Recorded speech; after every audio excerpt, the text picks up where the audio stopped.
Bismillahirrahmanirrahim. Assalamualaikum warahmatullahi wabarakatuh. Nama saya Nur Amin Kaisara binti Muhammad Syafiruddin dari kelas 1 Khadijah. Hari ini saya akan membuat eksperimen berdasarkan ketupatan.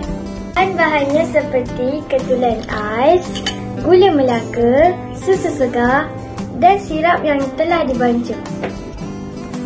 Mula-mula, masukkan air gula melaka. Seterusnya, kita masukkan ketulan ais.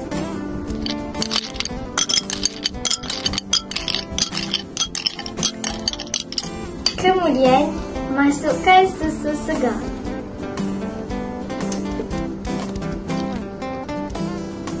Akhir sekali, masukkan sirap yang telah dibancur dengan air.